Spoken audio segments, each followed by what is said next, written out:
Hi everyone, it is Wednesday evening, the 11th of May, just gone 7 o'clock, and welcome to this PRMA5122w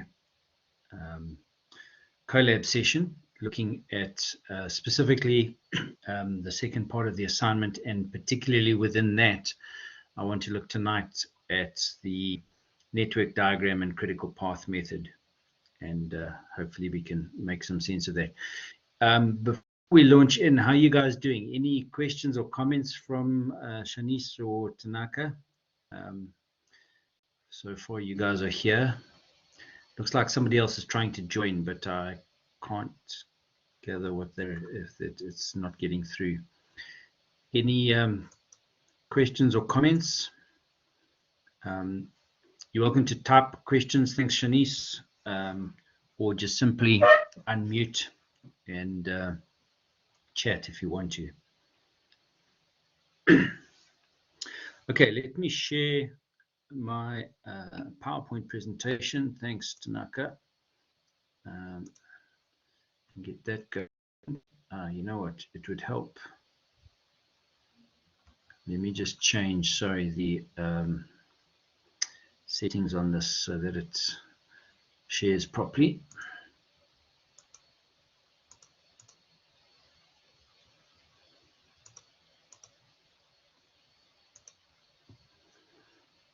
Okay.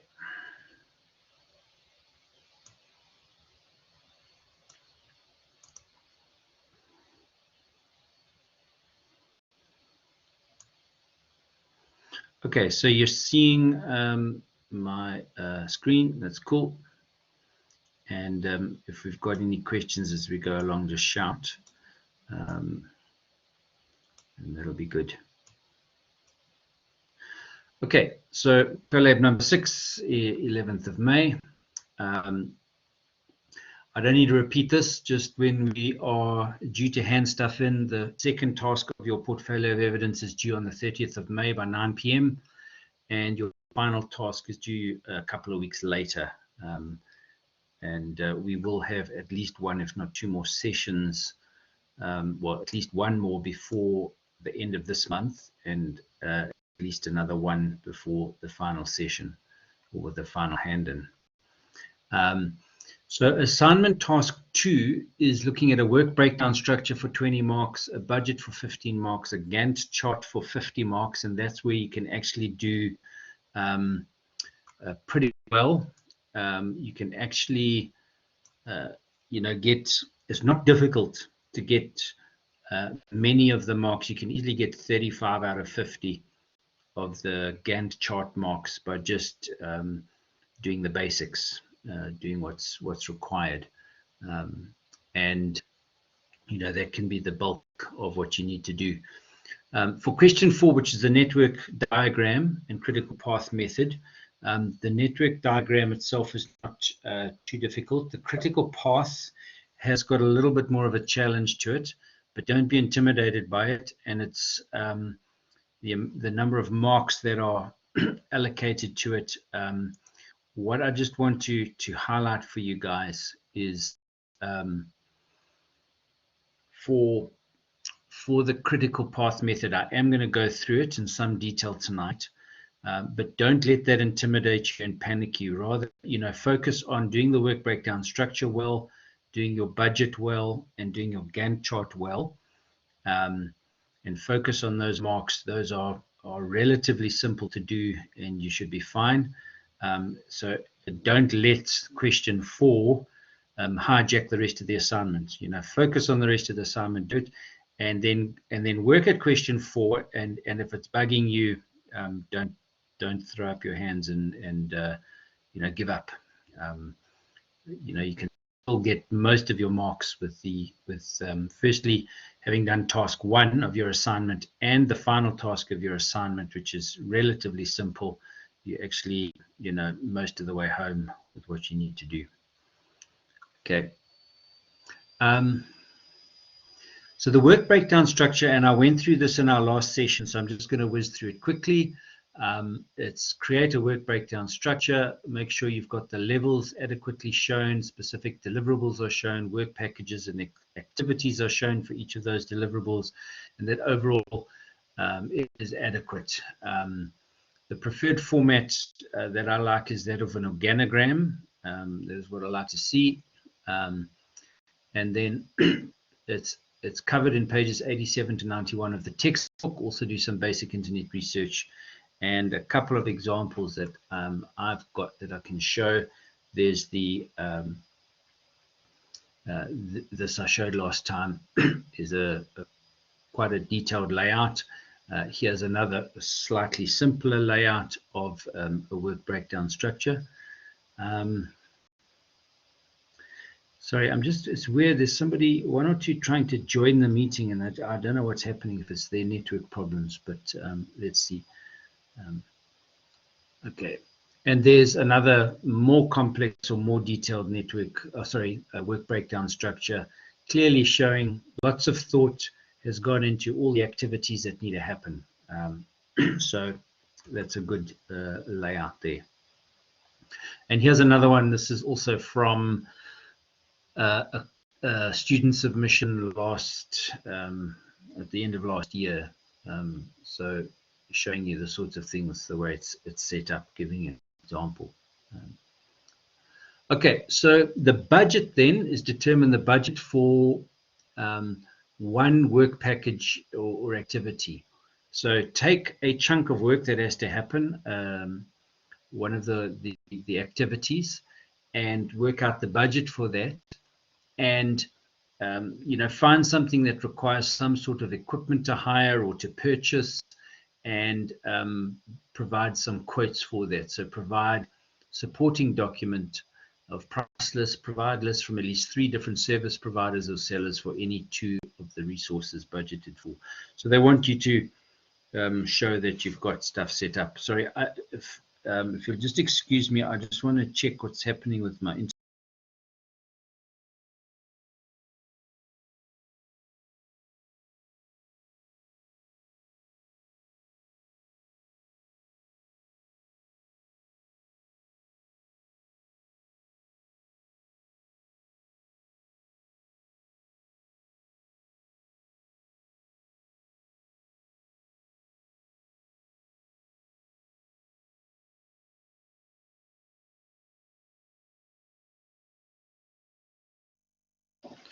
Okay, signal's looking good again. It's coming and going. Let's see how we go. Okay, so that's the budget, and you need to put some documentation together for that. So not very difficult. Crud. Now that's the budget. Okay, question 3 is your Gantt chart. And here you've got to use project management software. We suggest you use Team Gantt. Set up working, non-working days, activity list of at least 20 activities, start and end dates, dependencies, phases, summary tasks, deliverables, resources, and milestones. The rubric gives clarity on that. Here is a sample of a Team Gantt chart. That's zooming in on it a bit. You've got your milestones showing you the yellow diamonds, and you've got your summary tasks. So like item number 1 there is a summary task with underneath it the specific activities that need to happen, 1.1, 1.2, 1.3, and so on. Then the summary task number 2 is venue and a set of activities under that. So it's showing you the sorts of detail that we're expecting, and you can also see the links thrown in there for those. By links, let me just highlight here. These lines that link activities, this line here is showing.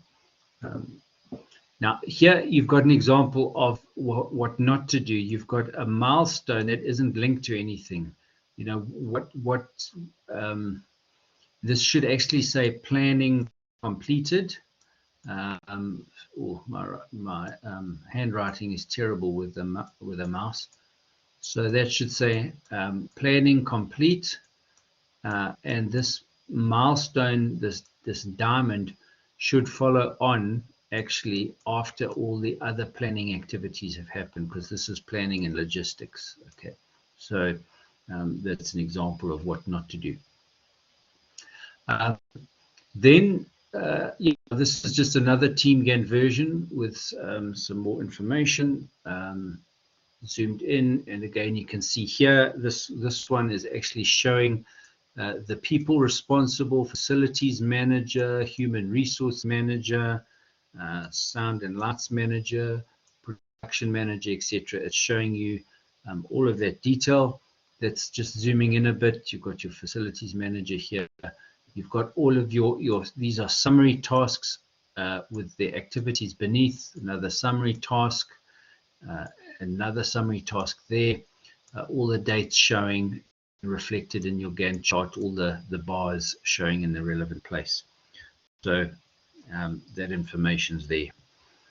Okay, then we come to the network diagram. The network diagram, and to identify the critical path, provide an understanding of the critical path in relation to your project and explain it through the generated Gantt chart, how any changes to the critical path would affect the duration of the project.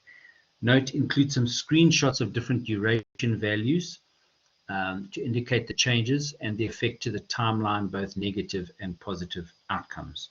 Now, Team Gantt unfortunately doesn't show this very well. It doesn't allow you to show a network diagram. So basically you have to do it manually.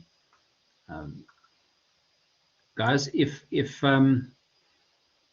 I disappear in terms of sound or screen or so on, please just type in the chat box that you're battling to hear, because my signal is a little bit up and down at the moment, but let's push on and see how we go. Okay, so I'm going to now go on to the process of the critical path and time planning, and this is covered in, I think it's unit 4. Yeah, it's unit 4, and the steps that have to happen is on page 105. So firstly, and I've reworded some of these steps that are given on page 105 of the textbook. So time planning involves, firstly, number 1, break down the work. In other words, do your WBS. You must have done your WBS. That's where you get everything from. All the tasks need to be shown in your work breakdown structure. Then from that, you set up your dependencies, or the sequence in which those activities must take place. And I'm going to take us through an example of this a little bit later. Then you need to say how long each of the activities take, which is your durations. Okay. Now, what you don't need to worry about too much is accounting for resources, but sometimes in real life, you know, you think an activity is going to take 2 weeks to do, but you've only got one person to do it. So it might be that the lack of resources makes the duration longer. And so these 2 steps here, the step 3 and 3.1, are actually what are called iterative. If you see this circle here, they interact with each other. Resources affect duration, duration affect resources, and it depends on what resources you have and also what deadline you have for your project. You might need to throw more resources at something. So number 1, do your WBS. Number 2, work out your dependencies or sequence. Number 3, the durations. Then number 4, you draw your network diagram, and from there you can do your critical path analysis. So let's see how that works. This is just a repeat of these steps. Your WBS, all your tasks you do first, then you work out the sequence in which they must happen, then durations for all of those activities, resources if necessary, but don't worry about that. And that leads to your network diagram, and from that will be coming your critical path analysis or method that you would follow. Okay, so what you're going to need to get to is what's called the network diagram, which would look at its most basic level a little bit like this. But eventually then you end up with a Gantt chart, by the way. So We've already spoken about that, and in this case, you're basically going to be doing your work breakdown structure straight into your Gantt chart for the previous question, and then here you end up doing the critical path and network diagram. The dependencies, and I just want to talk about those very quickly. Dependencies, most dependencies are what are called finish to start dependencies. Okay, finish to start dependencies. What that means is B here is dependent on A. Okay, let me say that again. B is dependent on A. What that means is B cannot start until A has finished. Okay, A must finish and then B can start. That's the most common dependency, and that's the one you must work with. I'm going to tell you about the others very briefly, but for the purpose of project management at this level, all we're working with is what are called finish to start activities. Very occasionally, we might have the second one, which is called a start to start dependency, which means B cannot start until A starts. Okay, let me say that again. B cannot start until A starts. And normally there's a bit of a lag time thrown in as well, but don't worry about that. The two other dependency types are quite confusing. I'm just going to mention them in case you're at all interested. This was the most confusing one, and basically this is a start to finish, and what it means is B cannot finish until A starts. B cannot finish until A starts. That's very rare that happens, but it does happen sometimes in the real world. And then something that's a little more common is what's called a finish to finish. And what this means is B cannot finish until A finishes, usually also with a bit of a lag time. Okay, so the most common one, and the one you must just deal with and you take for granted, is this first one, finish to start. It's just a standard one that we deal with. Okay, let's work with a simple project that's got 6 activities. There are, I'm going to work through an example now with a bunch of slides and take us through this. Okay, so there are 6 activities in this project, A, B, C, D, E, and F. It has got the following durations, which are in days. So A takes 5 days, B takes 5 days, C takes 15 days, D is 5 days, E is 5 days, and F is 10 days. Sorry, I'm just adjusting my seat to try and get this Wi-Fi behaving better. Don't know why it's being so difficult. Okay, so it's those are the durations. Then we also need to know the dependencies. What this means is A is dependent on the start of the project. Okay, so A comes at the beginning of the project. Likewise, B comes at the beginning of the project. Okay, so those are dependent on the start. Then we're saying activity C is dependent on A. What that means is C cannot start until A has finished. Then D is dependent on B. D cannot start till B is finished. E cannot start till B is finished. And F cannot start till both C and D are finished. So what we're setting up here are the basics for a network diagram. You can't draw a network diagram until you know this information. So hence you've got to know what your activities are, you've got to know what the durations are, and you've got to know the dependencies. What is dependent on what? From there, you can set up your network diagram. Okay, so you would start, it helps to kind of start with a table like this, showing you all your activities, your durations, and your dependencies. What are those activities dependent on? So just to repeat, B is dependent on the start of the project, comes at the beginning. E, for example, is dependent on B. So E cannot start happening until B has finished happening. Okay, so that's the way this little table works. Now, what we end up with is a network diagram like this. Now, you will hopefully see that this network diagram represents the table that is here. So I've gone back 2 slides. This table, if we were to draw it out, will look like this. But you see, A comes at the start of the project. There's nothing in front of it. B comes at the start of the project. C is dependent on A being finished. D is dependent on B. E is also dependent on B. So that's why there's a line going down here, an arrow going down there. And then F is dependent on C being finished and on D being finished. Okay.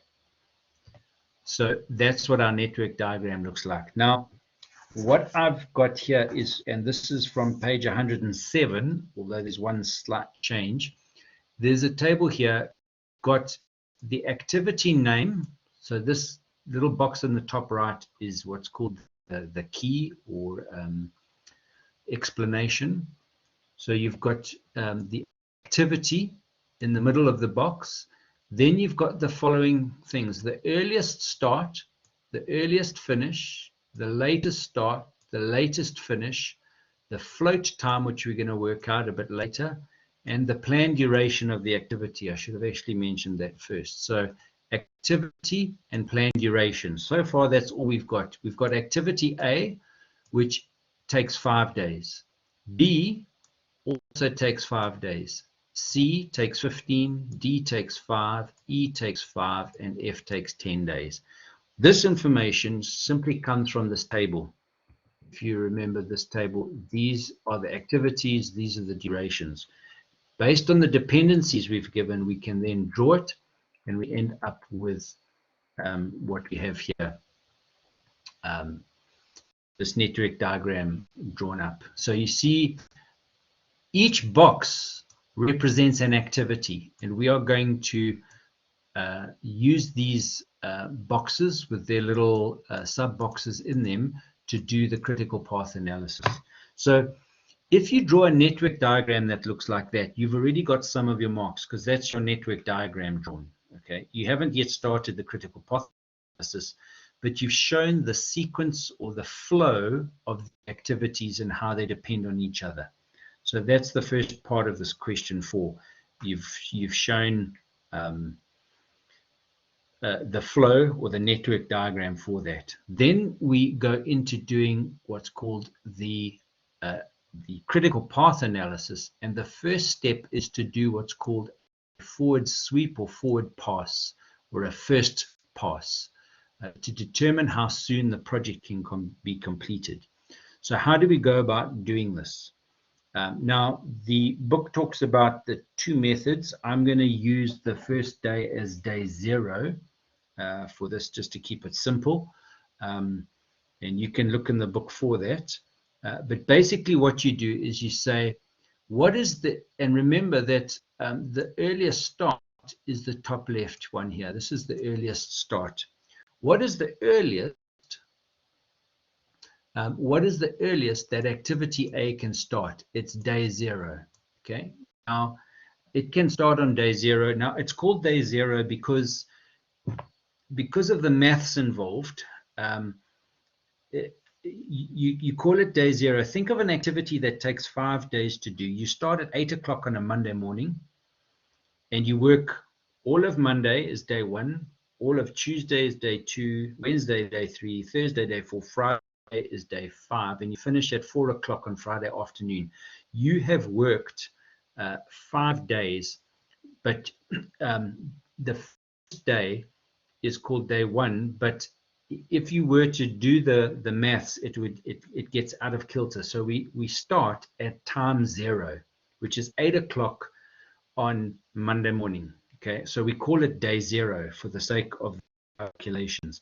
The other way to do it is to call it day 1, but then you have to subtract that 1 later, because you don't finish on day 6, you finish on day 5. Now that'll become hopefully a little bit clearer, but don't worry about it if it's a problem. Now, what we need to work out is this figure here, okay, which is called our earliest, our EF, which is our earliest finish. What is the earliest that activity A can finish?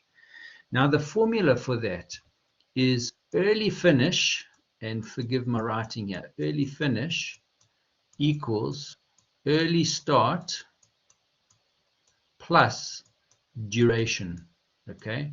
I should have typed this in actually, I'm sorry. But early finish equals early start plus duration. So let's work that out.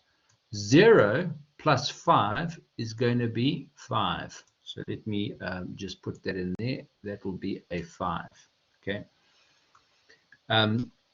So let me just jump ahead a slide. So that's then now. What we've done is we've worked out the early start and the early finish of activity A. What we can then do is go on to activity C. Remember that C is dependent on A. Now, C is dependent on A, and A takes 5 days to do. What is the earliest we can start C? Okay, what is the earliest we can start C? It would be day 5, okay, which is actually the end of day 5, or like time 0, 8 o'clock on the beginning of day 6. So for the sake of the maths, we're just going to call that a 5. And remember our formula for early, for our earliest finish. Remember, early finish is early start plus duration. So what's the early start? It's 5 plus a duration of 15 makes it 20. So our early finish for this next activity will be 20. Okay, so here we filled in these two so far. 0 to 5, 5 to 20. Why? Because it's 5 plus 15 equals 20. So the earliest we can finish activity C is on day 20. Okay, day 20 is the earliest we can finish it. Then we could go into this activity here, activity F. However, we've got two streams of work going into F. We've got stream AC going into F, and we've got stream BD going into F as well. Now, we can't work out F until we've worked out this other stream of work. So let's go back and do this now. B will start on day 02. Remember, it comes at the beginning of the project like A. There's nothing in front of it. So it comes at the beginning of the project. So if that activity B starts on day 0 and it's got a duration of 5, that means it will finish on day 5, as that shows there now. And therefore D, if B finishes on day 5, D will start on day 5 and go 5 plus 5 will be 10. Good. Was Shanice, was that you guessing the number for the end there? Thanks. Yeah, if that was your guess, well done. Or not your guess, your calculation. So that would be, let me just erase that. That will be 10. So that becomes 5 and that becomes 10. Those are filled in now. Okay, so 5 and 10. What that means now is that we can actually go and calculate F. Now, when you've got 2 or more activities feeding into one, you always take the larger number. So you've got C goes to F and D also goes to F. Now, which of these two numbers, the 10 or the 20, is the larger number? It's this one, obviously. So F can only start on day 20. Okay. So let's just, yeah, there it is, day 20. Because it has to wait until both streams of work are finished. Look, let me explain it this way. The stream of work that is B and D will be done from day 0 to day 10. You must wait 10 days for D to finish. However, the stream of work that is AC will take 5 and 15, a total of 20 days. So it's 20 days till A and C finish. And if F cannot start till both these streams are finished, it must wait until the 20 days is up for A and C to be done before you can start here. So F can only start on day 20. And if F starts on day 20, what would be the earliest it can finish? Any guesses? It's early finish. Thank you, Shanice, well done. Yeah, it's going to be 30. There it is. Now there's one more activity to calculate, and that's E. Now, when is the earliest that we can start activity E? What must be finished for E to start? For E to start, the arrow back. For E to start, B must be finished. B finishes on 5, therefore that will be a 5. Okay, so let's just put that in there. That's a 5. And then what's the earliest it can finish? Using the formula again, early finish is early start plus 1. Early start plus the duration. I'm thinking of the old system here. Then that is going to be day 10. Okay, so let's fill that in, day 10. Now, what this is telling us is this whole project, when it's all done, will take a total of 30 days. You cannot do it in less than 30 days.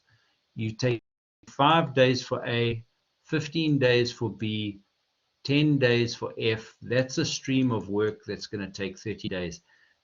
B is 5, D is another 5, makes 10. That can feed in there, but you've got to wait for C to finish. And E is only dependent on B. Okay, so once B is finished, E can start. You can do B in 5 days, E in 5 days. That's a total of 10 days for E. The total project is going to be finished in 30 days. So that is now our forward pass finished. We know that this project can be done in 30 days. Now let's just represent this on a calendar, on a Gantt chart view. We've said A can take 5 days. B happens at the same time and is going to take 5 days as well. C is dependent on A. Do you remember that? C is dependent on A and is going to take 15 days to finish. D is dependent on B, the white arrow. Okay, so D here is dependent on B and is going to take 5 days.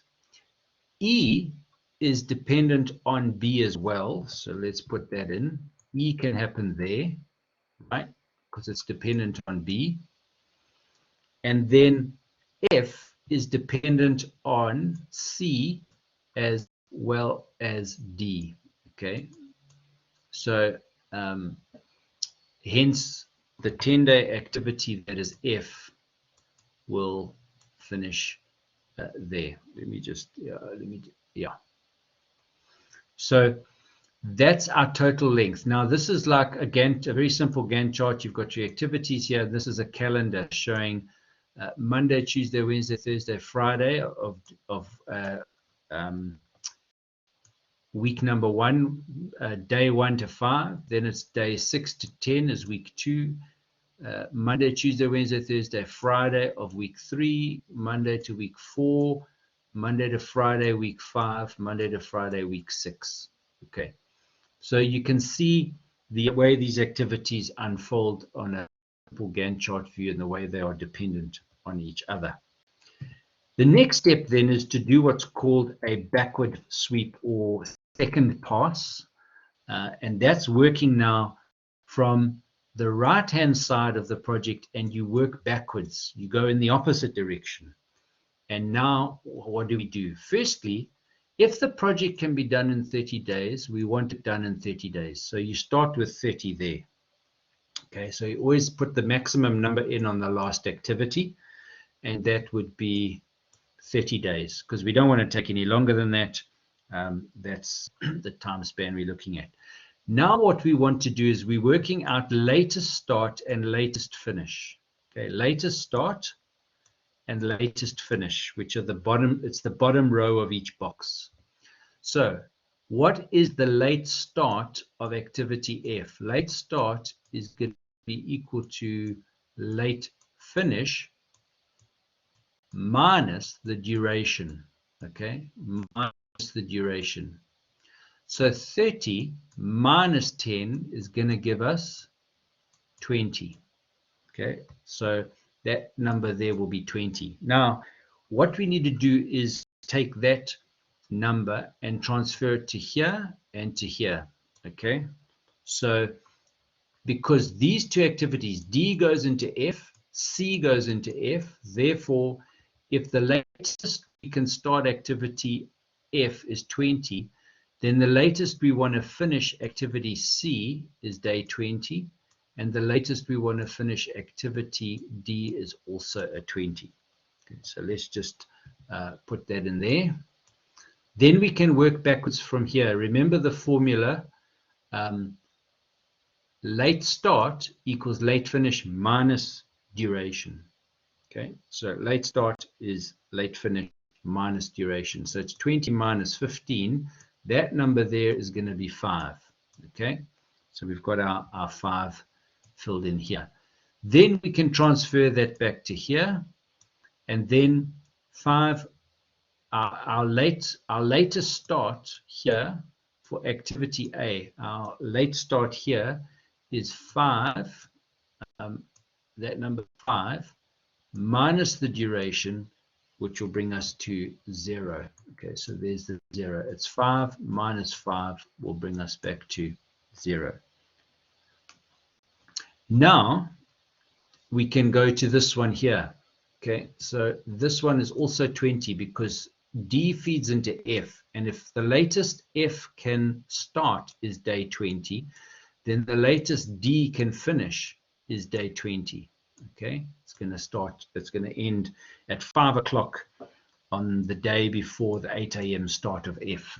Okay, so we give it the same number. Okay, so that's 20 minus 5. Remember that our late start is going to be the late finish minus the duration. So that number now is going to be 15. Okay, there it is, 15. Now, the next question is, can we work out this number for B? Can we work out our late finish for B?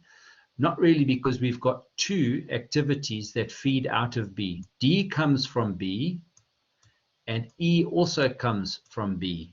So we need to work out E first before we can feed back to here. Now, here's the trick question, and this is the one I always ask, most fun. What is the late start, sorry, the late finish? What is the late finish for activity E? What's the latest we want to finish activity E? Any guesses?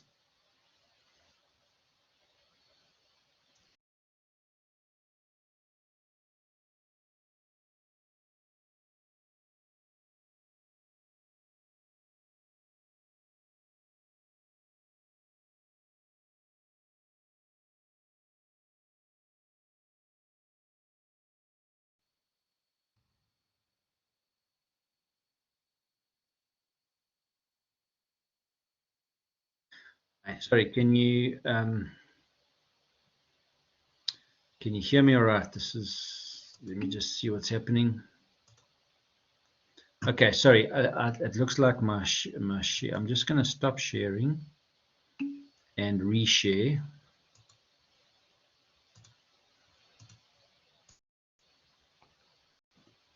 And hopefully this will come through. My connection dropped. Okay, so let's just go back to the chat. Shanice, you thinking that day 15 is the latest we can finish? The question is, what's the latest we can finish activity E and not affect the total duration of the project? Okay, the answer is actually 30. Why is that? The answer is because the overall project takes 30 days. Okay, it takes 30 days, and E can come at the end of the project. There's nothing that comes after E. There are no activities that are dependent on E. E stands at it, on its own. It comes out of B, it follows after B, but nothing comes after it. Therefore, you could finish activity E on day 30 and your overall project wouldn't be affected, because you could finish E on the last day of the project at the same time as you are finishing F. Okay, so nothing comes after E, therefore we're safe. Okay, so you can finish it actually on day 30. Now, if it can finish on day 30, when's the latest we can start? It's late finish minus duration, so that would be 25. Okay, so let me just fill in, that's day 25. Now, having done that, we can then work out this number here. Now, if you're doing a backward pass and you've got 2 you've got activity D and activity E feeding back to activity B. Remember, we're going in reverse now. When you've got two or more going back to an activity, you take the smaller of the two. Remember, when we were doing a forward pass, we took the bigger number, okay? If there's two or more feeding into a box, into an activity, you take the bigger one. But when you're doing a backward pass, you take the smaller of the two or more activities, okay? So here you've got 25 and 15, so this must actually be day 15, okay? Now, when is the latest we can start activity B? It's 15 minus 5, and that will be then a 10. So let me just fill that. So that's 15, and that becomes 10. Okay, so we've got those filled in. Now we can work out, having done all that, the float for all of these activities. And float is what's also known as slack time. Let me just check. Yeah, they talk about float. Float is how much spare time you have in an activity to mess around with. Now, float is equal to basically the bottom line minus the top line. So you can take the bottom minus the top. So it would be either early finish minus early, sorry. It's early finish minus, no, I'm doing this wrong, sorry. It's late start minus early start. Or you can have late finish minus early finish. In other words, it's the bottom row minus the top row. So it's 15 minus 5, or 5 minus 5 in this case. So let's work it out here. Float for activity A is the bottom row minus the top. 0 minus 0 is 0, or 5 minus 5 is 0. Same here. Bottom row minus. Here it's 0. Here for activity B, it's 10 minus 0 is 10. Here it's 15 minus 5 is 10. And here it's 25 minus 5 is 20 days, or 30 minus 10. Okay, it's either of those is the same. So let's just fill the float times here. That's 0, 0, 0, 10, 10 for activity B, and 20 for activity E. Okay, so that's our float times sorted out. What this is now able to tell us is the critical path. So the critical path is the set of activities that have no float. You can't move them around. You can't mess around with them. So your critical path here is activity C, activity F. Okay, so critical path is A, C, and F. Forgive my scribblings with the mouse. So critical path is A, C, and F. That's the set of activities that have zero float. A, C, and F. What that means is you can't mess around with these activities. You can't delay them. If, let's say, let's say instead of taking 5 days here, you took 7 days on activity A. That would push this to 7. That would be 7. This would become 22. This would become 22. And this would become 32. Do you see that? Your whole project now, instead of taking 30 days, would take 32 days. You can't mess with any of these activities, A, C, or F, because you're going to push your whole project out. Okay. However, let's say in this activity, instead of taking 5 days, we took 7, which is activity B. That would then become 7. This would become 7. This would become 12. And that would not affect this because that's already 20. So we could mess around there. Now let's show that on a Gantt chart view. Okay. We've got activity A and B. C is dependent on A. D is dependent on B. E is dependent on B. And F is dependent on C and D. Okay, so that's our original early start Gantt chart showing. Now, what this is telling us when we've done our messing around, do you remember I said activity E doesn't have to happen here. It can actually be left to the last 5 days of the project. Provided it finishes by day 30, which is right at the end here, then we're fine. Okay, so activity E could actually be delayed until the last week of the project. The earliest we can do it is the second week of the project, but we could leave it till the last week of the project and not delay. So all of this is float time, and that's why we say it's got 20 days float time. Okay, then let's go on to the other one. D could move from the second week until the 4th week, okay, and still finished in time for F, which is dependent on it, to take its final 10 days and still be finished by day 30. So what that means is this activity D, although it could start on day 6, could actually be delayed until day 16, okay? In other words, it's got a 10 days of float. It's got 10 days of float attached to it, okay? And then similarly with B also has 10 days of float. It can get pushed out and it wouldn't affect the project because D comes after B, then it flows down to there and we would still be finished by day 30.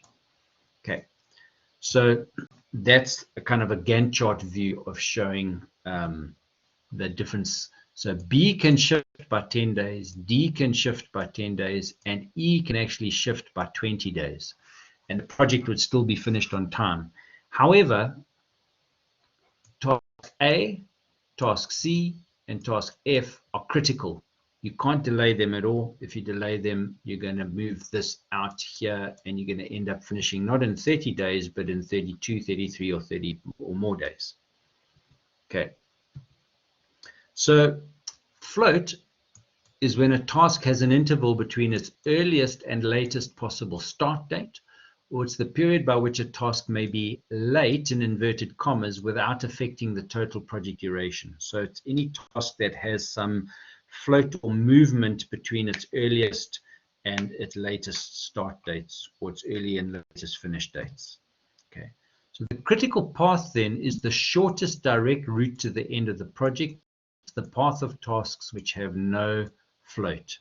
Okay, that's what the critical path is. And here's some questions. What is the critical path? As we've said, the critical path is ACF because there's no float in A, C, and F. So that's our critical path. And the set of activities with 0 float, as we've said, that's why it's the critical path. One more hypothetical question. What would happen if B took 20 days to complete? Do you remember we said it was meant to take 5 days? But now we're saying, let's say it took 20 days. That would then become 20. That becomes 25. That becomes 25 there. Add 10. Our final project date then is day 35.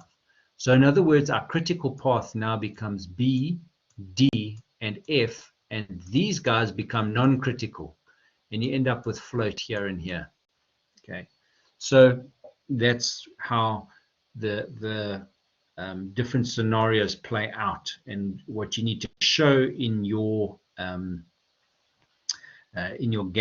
in the answer to the question, you need to show a difference. What would happen if something took longer than was originally planned for?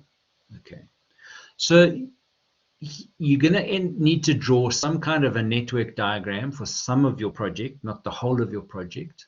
Okay, and here's just a simple example of task A, B, C, D, E, F, G, H, I, and the way they flow together.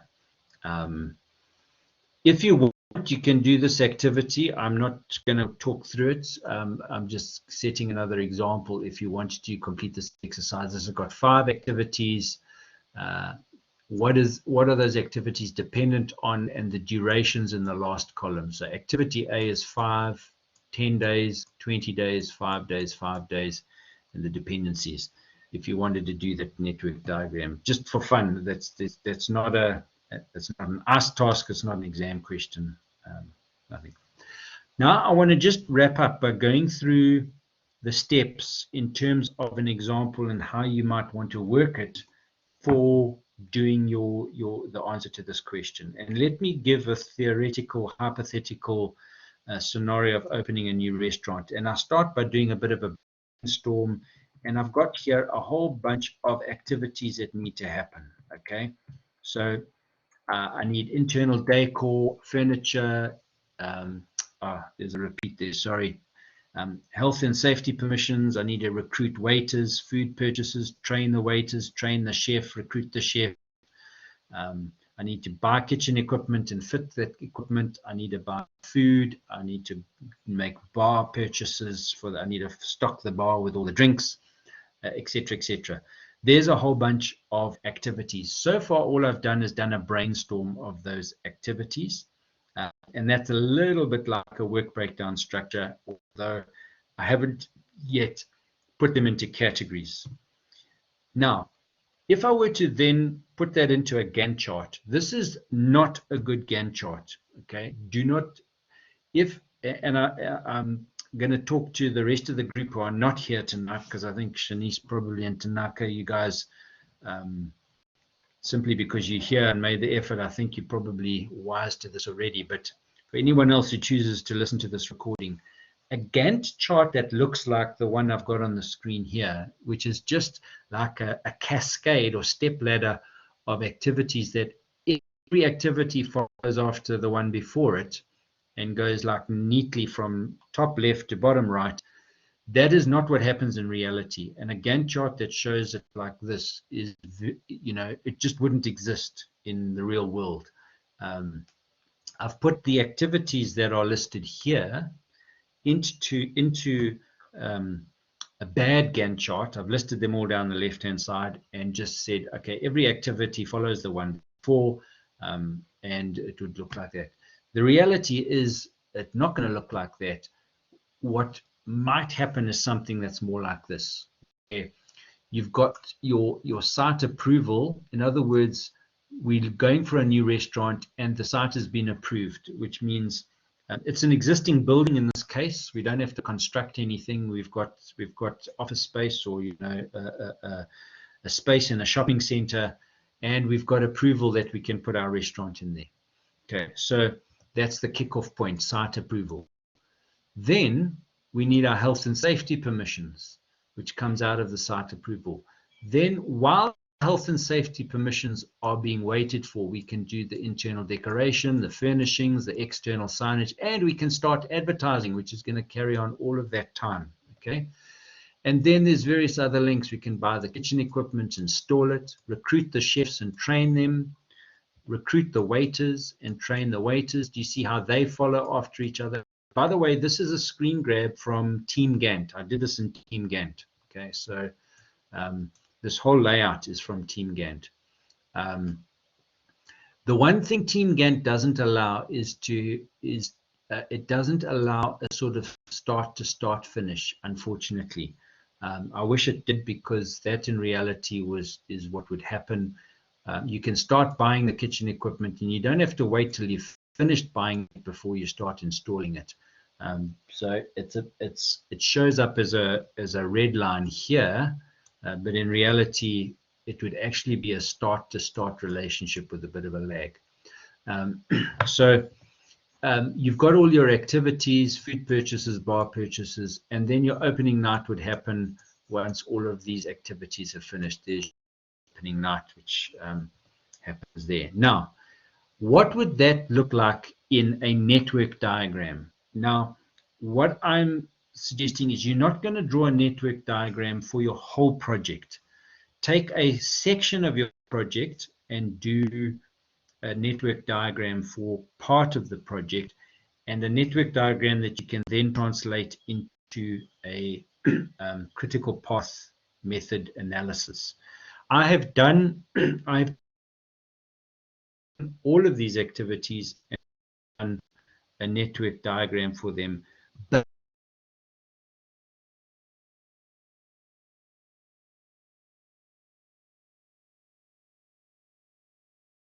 these joints, the Gantt chart. Okay, excuse my muscles.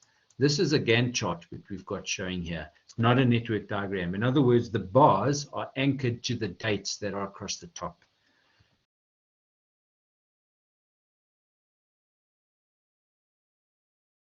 Approval, and that leads to all of these.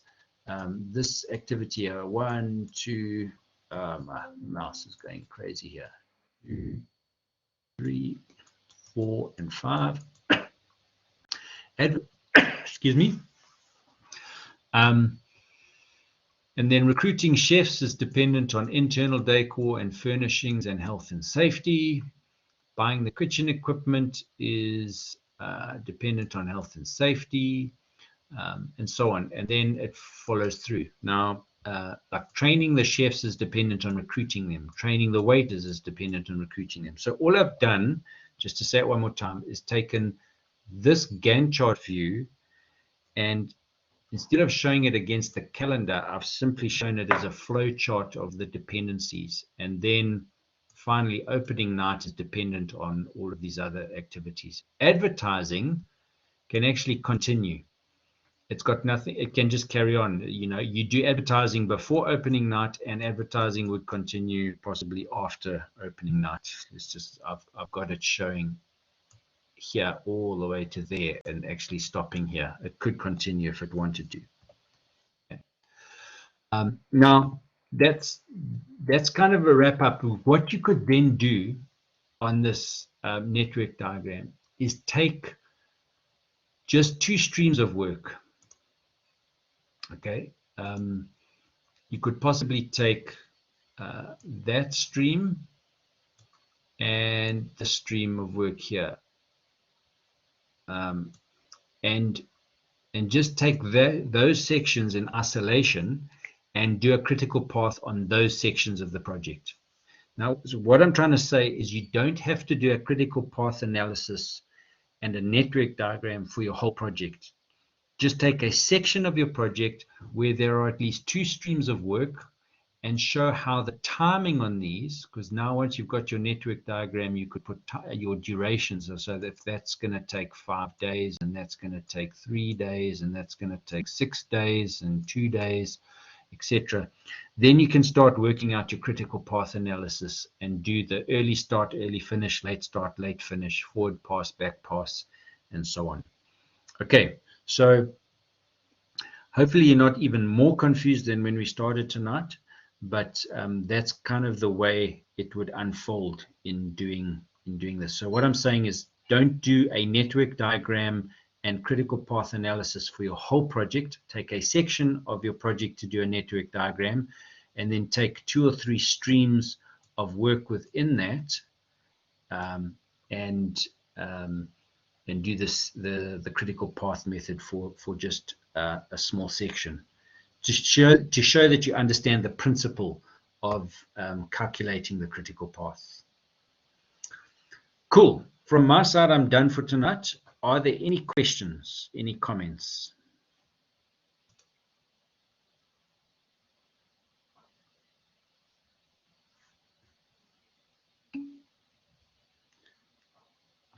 All good?